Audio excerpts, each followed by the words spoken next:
Hello everyone, আসসালামু আলাইকুম। এই বৃষ্টি ভেজা সন্ধ্যায় বাচ্চার বাবা আবদার করলো সিঙ্গারা খাবে, তাই আমি বাচ্চাকে তার কোলে দিয়ে সিঙ্গারাটা বানাতে চলে এলাম। প্রথমেই ছোট ছোট চিকেন টুকরা করে নিয়েছি, আর এখন ছোট ছোট আলু ছিল বাসায়, বড় আলু ছিল না, তাই এগুলোকেই কুচিয়ে নিয়েছি এবং ধুয়ে নিলাম। এখন আমি টমেটো কেটে নিচ্ছি। আমি আমার স্পেশাল সিঙ্গারাটাতে পাকা টমেটো দিয়ে, আজকে বাসায় কাঁচা টমেটো ছিল তাই এটাই দিয়ে নিলাম। এরপর আমি পেঁয়াজ এবং কাঁচামরিচ কুচিয়ে নিয়েছি। এখন নিয়েছি বাটা মশলা, রসুন, আদা বাটা, পেঁয়াজ বাটা, পাঁচফোড়ন, তেজপাতা, তারপর এখানে হলুদ, মরিচ, জিরা, ধনিয়া সব কিছুই রয়েছে। মরিচটা একটু বেশি পরিমাণে নিয়েছি। এরপর প্যানে তেল গরম করে নিচ্ছি। এখানে দিয়ে দিয়েছি পেঁয়াজ এবং কাঁচামরিচ। এটাকে একটু ভাজা হয়ে গেলে এরপর সব কিছুর গুঁড়াটা ভালোভাবে দিয়ে দিচ্ছি। এখন পানি দিয়ে কষিয়ে নিলাম। এরপর বাটা মশলাগুলোও দেওয়া হয়ে গিয়েছে, সব কিছু কষিয়ে নিচ্ছি। আর বাবু ঘুমিয়ে পড়েছে, উঠে পড়বে কিনা এই চিন্তায় আমি ফোড়ন দিতে ভুলে গিয়েছিলাম, তাই তেজপাতা, পাঁচফোড়ন এগুলো পরেই দিলাম। আর লবণ দিয়ে দিচ্ছি স্বাদ মতো, লবণটা একটু বেশি দিচ্ছি। এরপর চিকেন দিয়ে দিলাম।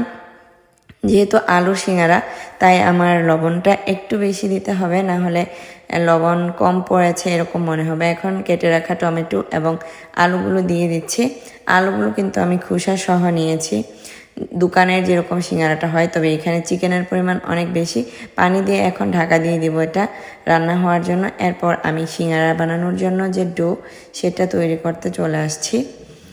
এখানে প্রথমে আমি লবণ দিয়ে দিয়েছি, এরপর একটু সয়াবিন তেল দিয়ে ভালোভাবে মেখে নিয়েছি। এরপর রুটি মেকারে আমি রুটি বানিয়ে রুটিটাকে কেটে এইভাবে সিঙ্গারা বানাতে হয়।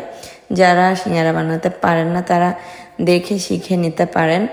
আমি এর আগে অনেক সিঙ্গারা বানিয়েছি, তবে ওইভাবে রেসিপি শেয়ার করা হয়নি। তবে বাচ্চা হওয়ার পর আমি রান্নাবান্না একটু কমই করি, কারণ এগুলো করতে অনেক টাইম লাগে। বাবু ঘুম থেকে উঠে যায়, কান্নাকাটি করে, আমার এগুলো একদম ভালো লাগে না, এই জন্যে। যাই হোক, এই যে দেখুন কত সুন্দর সিঙ্গারা হয়েছে। আমি দুই সাইজে করে নিচ্ছি। একটা হচ্ছে মটর সমোচা যেরকম হয় ইন্ডিয়ান সিঙ্গারাগুলো ওরকম, আর বাংলাদেশি যেগুলো হয় ওইগুলোর মতো। তো এখন এই যে মটর সমোচাটা, এটা একদমই সহজ বানিয়ে নিয়েছি। দেখুন কত পারফেক্ট হয়েছে। এরপর এই যে অল্প সংখ্যক সিঙ্গারাই বানাচ্ছি, কারণ বেশি সময় নেই আমার হাতে। এরপর আমি তেল গরম করে নিচ্ছি কড়াইয়ের মধ্যে। আর বাসায় খুব অল্প পরিমাণ তেল ছিল, তাই শ্যালো ফ্রাই করে নিচ্ছি, ডিপ ফ্রাই করতে পারছি না। এরপর সিঙ্গারাটা অনেক মুচমুচে হয়েছিল, আর এটা অনেক সময় নিয়ে ভাজতে হয়। এই যে প্রায় 40 মিনিট লেগেছিল আমার সিঙ্গারা ভাজতে। এরপর আমি একটা স্পেশাল সস বানিয়েছি তেঁতুল আর টমেটো সস দিয়ে, এটা সহ সার্ভ করে নিলাম। আশা করি আপনাদের কাছে ভালো লাগবে। এই তো হয়ে গেল আমার স্পেশাল সিঙ্গারা। আজকে এই পর্যন্তই। ভালো লাগলে অবশ্যই লাইক, কমেন্ট, শেয়ার করবেন। আর রেসিপিটি ভালো লাগলে অবশ্যই কমেন্টে জানাবেন কেমন হয়েছে।